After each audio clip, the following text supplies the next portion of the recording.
Hi, this is Faith Brumett, co-founder of Theta Healing NYC and mindset and manifesting expert.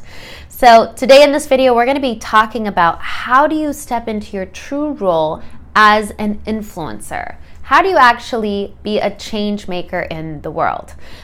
So one of the things that I see many people struggle with as they step into a new business or they get really passionate about changing their own life and want to share it with others is that they can be really sensitive to the world around them.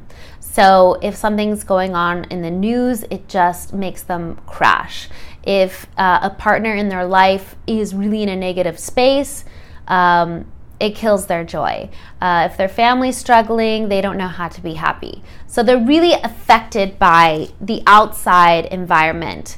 And it keeps them from being able to step into their own authority and be an influencer and make changes in the lives of the people around them. So one thing that I experienced as a child, when I first had my daughter, I asked my mom, what was your greatest challenge with me? And she began to tell me a story about how when I was really little, I didn't like people to talk to me or look at me. I kind of just hid behind her skirts. And to my mother's credit, she never labeled me with the word shy. So I never thought of myself as shy. And I was really surprised to hear this. But what I came to understand is that I was incredibly sensitive as a child. In spiritual lingo, they call this being an indigo child, where you're really intuitive and sensitive, but so much so that you're hindered by it. And oftentimes people that don't know how to deal with their sensitivities, they turn to drinking or alcohol. They shut down their intuition. They become shut down. So our job is to help people open and keep this sensitivity, this intuition, but learn to be empowered in it. And in kind of new age lingo, we actually call this being a rainbow child.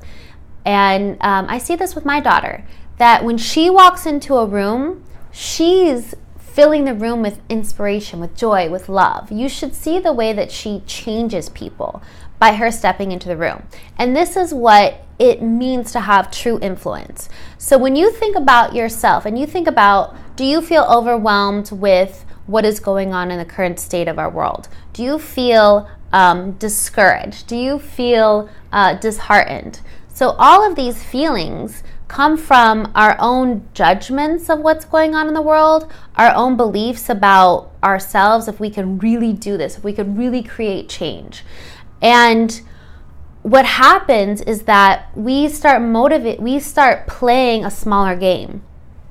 We don't feel like we can create change. We don't also carry the energy and the power to actually radiate our truth out to the world. So it becomes something where we become subjected to our environment as opposed to influencing it and changing it. So I want you to think today about what is it that this message in your heart. And I know that there is one, this message of wanting to see change, wanting to be that beacon of hope and light to the world. Where are you holding it? Do you feel that people listen to you? Do you feel that you can be an authority in it? Do you feel that you can share your message? And do you feel like you can be that spark of joy in the lives of the people around you? And then on a bigger scale, if you serve clients or if you have a business, to actually be that beacon of change and be an influencer? Or is there still a part of you that is so sensitive to the world and to your environment that you are shut down, that you're hiding? And that might be something that we need to address and look at, so that you can really break through that fear and really accept this aspect of yourself that just needs a little love, a little TLC to be empowered in this part of yourself. Okay, that's our video for today. I'm sending you much love and much gratitude.